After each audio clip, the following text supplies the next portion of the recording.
Salut les polyglottes, bienvenue dans cette nouvelle vidéo dans laquelle je vais vous parler d'une erreur que font beaucoup de gens, principalement des débutants. C'est pour ça que pour moi c'est vraiment une erreur de débutant typique dans l'apprentissage des langues et plus particulièrement dans l'organisation, dans l'apprentissage des langues.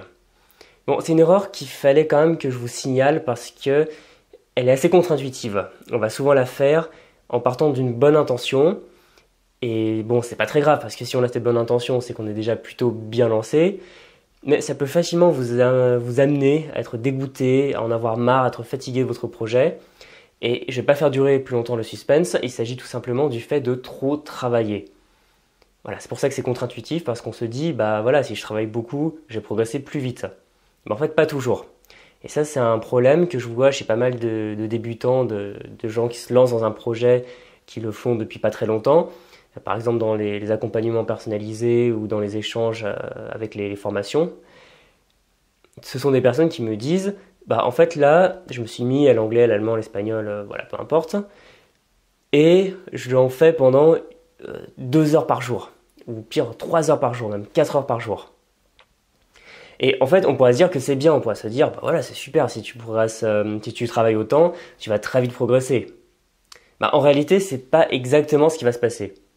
Et il va y avoir un moment, deux écueils possibles. C'est le premier, est-ce que dans un mois, 2 mois, un an, vous aurez autant de temps pour travailler? Est-ce que vous aurez réellement la possibilité temporelle, matérielle, de travailler pendant 3 heures par jour? Parce que, voilà, si vous commencez en tant qu'étudiant pendant les vacances, c'est très bien, vous avez le temps de le faire, mais est-ce qu'une fois que la rentrée sera arrivée, vous pourrez continuer? Pas sûr.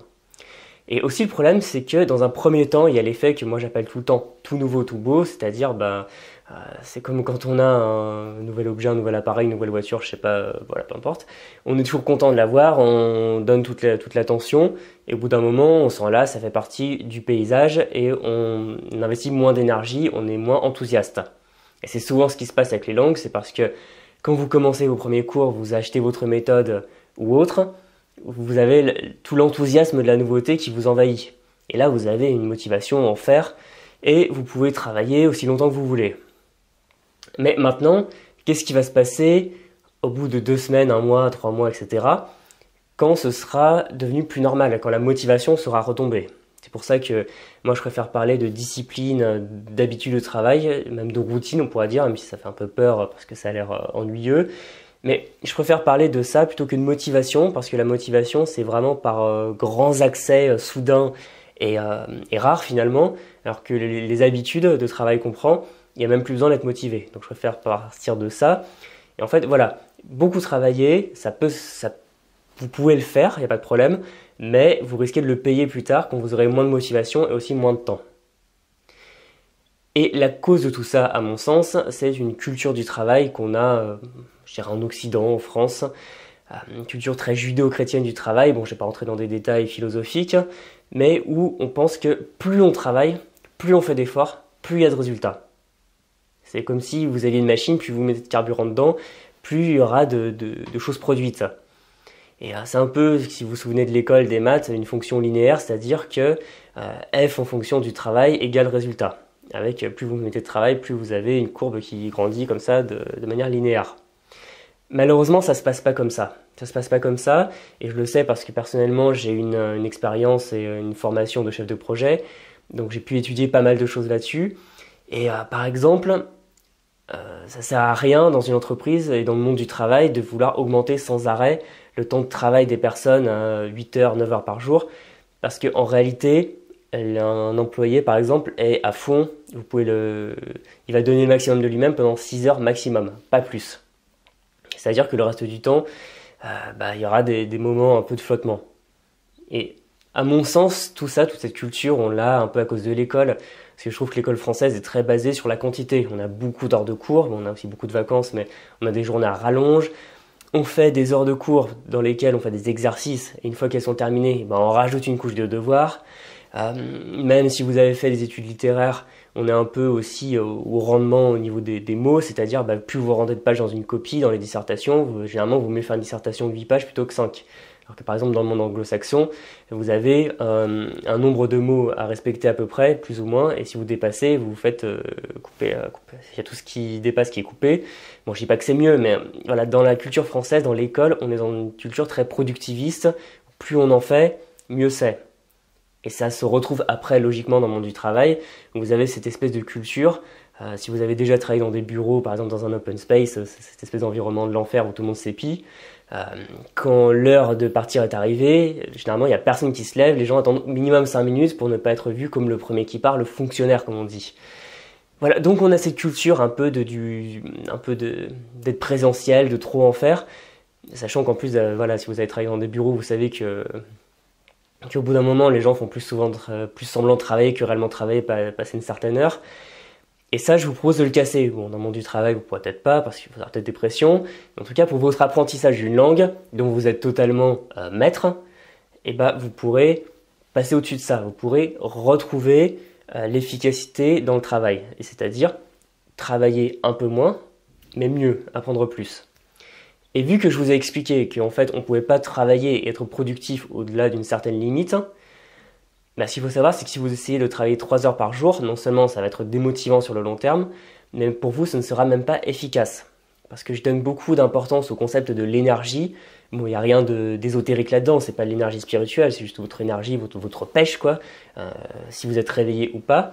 Et c'est très important d'arriver à avoir le bon niveau d'énergie quand vous travaillez. Et le problème, c'est que maintenir un bon niveau d'énergie dans lequel votre cerveau va être réceptif aux nouvelles connaissances, c'est compliqué au-delà d'un certain temps, c'est compliqué pendant 3 heures. Et ce que je vous conseille de faire pour ça, c'est de ne pas vous surcharger, de prendre votre temps. Encore une fois, on n'est pas dans un culte de la performance où plus on va vite, plus vite on arrivera à la destination. Ça ne marche pas comme ça avec les langues. Il y a besoin d'un temps incompressible pour apprendre et mémoriser les choses. Donc, comme diraient les latins, enfin les romains, fecina lente, dépêche-toi lentement. Donc ça, c'est un joli paradoxe qui montre bien, enfin un oxymore plutôt, qui montre bien qu'on peut avancer lentement mais bien, de manière résolue, mais sans se presser outre mesure. Parce que si vous faites 3 heures, vous faites votre méthode, de la grammaire, du vocabulaire, etc., etc., on pourrait même dire comme en italien chi più ne ha più ne metta, ce qui veut dire ainsi de suite, et littéralement plus on en a, plus on peut en mettre. Voilà, ne faites pas ça. Découpez votre travail par petites sessions. Pensez que si vous travaillez ne serait-ce qu'une demi-heure par jour pendant 1 an, ça fait une sacrée quantité d'heures de travail. Et voilà, si vous voulez aller jusqu'à 1 heure, pourquoi pas. 1 heure par jour, ça fait 365 heures dans une année, ce qui est quand même beaucoup. Donc voyez plutôt le temps long, ne vous surchargez pas de travail, et surtout, le plus important, c'est travailler par sessions courtes et efficaces. Parce que je suis quasiment sûr, et je vous interroge si vous travaillez 4 heures par jour, qu'il y a une grande partie de ces 4 heures où vous n'êtes pas réellement efficace. Vous vous déconcentrez, vous allez sur Facebook, vous allez sur YouTube, etc., etc. Donc, concentrez-vous plutôt sur ce qu'on appelle dans le monde du logiciel des sprints, c'est-à-dire des durées assez courtes et efficaces. Vous savez ce que vous devez faire pendant ce temps, et je vous conseille de travailler par petites tranches d'une demi-heure. Moi, j'appelle ça des briques dans mes méthodes, je résume comme ça, des briques de votre apprentissage, où vous serez efficace. Et au lieu de les enchaîner comme ça, faites par exemple votre méthode le matin, faites le vocabulaire à midi, et une série le soir. Voilà, en découpant votre apprentissage, en plus, non seulement vous allez réviser en fait tout au long de la journée la langue, donc mieux la mémoriser, mais en plus vous serez efficace à chaque fois que vous travaillerez dessus, vous serez concentré à 100%. Et aussi, variez un peu les activités, parce que je vois pas mal de gens se lancer dans une méthode et en faire 4 leçons par jour, ça n'a aucun sens. Faites une leçon, puis ensuite allez voir un film. Si vous avez 1 heure de plus pour travailler, regardez un film dans la langue. Découvrez la culture, ça ce sont des aspects qu'on a vite fait de négliger mais qui sont super importants. Donc si vous avez du temps libre pour une langue, allez plutôt faire par exemple des loisirs dans cette langue. Comme ça vous allez décompresser tout en continuant à vous imprégner. Donc je vous déconseille de faire vraiment le cœur de votre travail par gros blocs comme ça pendant des heures toute la journée. C'est improductif, ça ne mène à rien et ça va juste vous dégoûter totalement. Voilà, en conclusion, je vous invite à avoir une vision assez rationnelle de votre travail, de bien le découper, d'y aller par petits blocs vraiment très efficaces. Et parfois, oui, il y a besoin d'un peu plus de temps parce que par exemple, à un niveau avancé, si vous voulez vraiment vous plonger dans un point de grammaire, il faudra plus d'une demi-heure, il faudra quand même travailler dessus, faire des exercices jusqu'au moment où ça va vraiment devenir clair dans votre esprit. Si vous prenez un livre, vous n'allez pas le lire pendant 5 minutes. Lisez pendant une demi-heure par exemple. Donc il y a des exceptions, mais je vous conseille vraiment d'avoir cette vision où vous savez quoi faire, vous dites là maintenant je vais faire ça, vous le faites très vite, sans bâcler, mais vous le faites efficacement. Et comme ça, finalement, vous allez apprendre plus vite une langue en travaillant moins. Parce que l'idée, c'est quand même d'arriver à avoir un niveau courant le plus vite possible, et c'est à mon avis comme ça que vous allez y arriver. Voilà, j'en ai terminé avec cette vidéo. Comme d'habitude, si vous l'avez aimé, vous pouvez mettre un petit pouce et me laisser un commentaire pour me dire comment vous travaillez au quotidien dans votre apprentissage des langues. En tout cas, si ce sujet vous intéresse, si à l'heure actuelle vous avez du mal à vous organiser, vous ne savez pas par où commencer, vous n'arrivez pas à répartir les plages d'apprentissage dans votre journée, si vous vous démotivez, si vous remettez tout au lendemain, je ressors aujourd'hui, pour cette semaine, ma formation Apprendre une langue vite et bien, qui est peut-être la plus complète des méthodes d'organisation, de gestion du temps et de la motivation dans le cadre de l'apprentissage d'une langue. Donc si ça vous intéresse, vous avez le lien dans la description en bas. Et aujourd'hui, le mardi 12 septembre, je mets en plus des bonus qui sont la formation, le kit de démarrage qui est accessible en plus en cadeau jusqu'à ce soir, et aussi 1 heure de coaching personnalisé avec moi, où je vous aide personnellement, sachant qu'il y a 3 places disponibles. Donc ça sera pour les plus rapides, et je ne peux pas vous dire à l'heure actuelle, si vous regardez cette vidéo, s'ils sont encore disponibles. En tout cas, vous avez toutes les infos dans la description. Pour ma part, je retourne moi aussi à mes langues, parce que j'en fais plusieurs chaque jour. Et je vous dis à très bientôt dans une prochaine vidéo. Salut!